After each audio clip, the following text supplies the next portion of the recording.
Hey guys, Pops with Pops Customs here. We're just loosening up the nut and washer combo.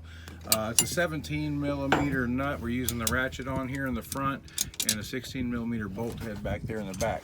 So what we're doing right now is we're just removing the nut and washer assembly.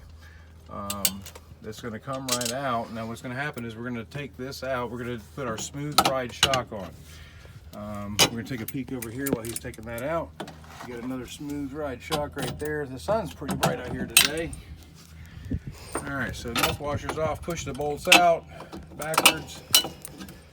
Shock comes out. Now he's going to take the new shock that's ready to go. It's already preset, ready to go for you guys. You just basically fasten in this hole. Take a look at this. If you have any problem installing the bottom of the new one, sometimes those tabs get over tightened or something and squeezed a bit. So you just kind of use a little pry bar, open them back up. He is put a little lube there on the bolt, a little grease, you know, whatever you need to use. And make sure you keep the creakities out of there. He's going to take the new one, put it in. He's going to hang the top. Going to put the bolt in from the back side.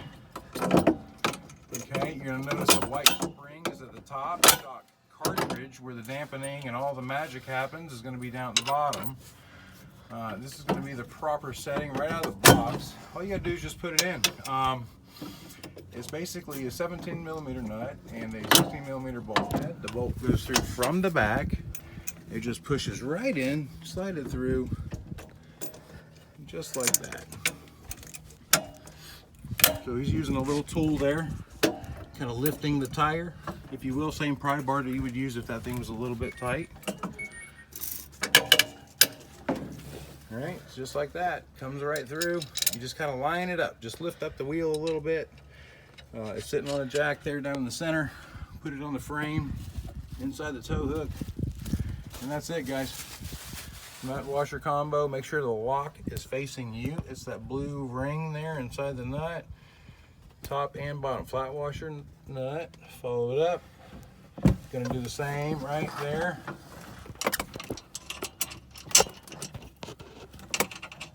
There we go. Flat washer on. It's gonna start the nut. It's gonna take the 17 socket, ratchet, turn it. He's gonna hold it with a 16 head. He's gonna set the cart down. There you go. Now your suspension's loaded, right? So everything's in place. And all we're gonna do is go back and tighten all these nuts and bolts for the front, top and bottom, just like that. Let me swing around you. And that's it. Here's your other one on. I don't know, that might have took us a whole 3 or 4 minutes, maybe 5 minutes to do the whole thing. Have a great day, guys. Pops with Pops Customs.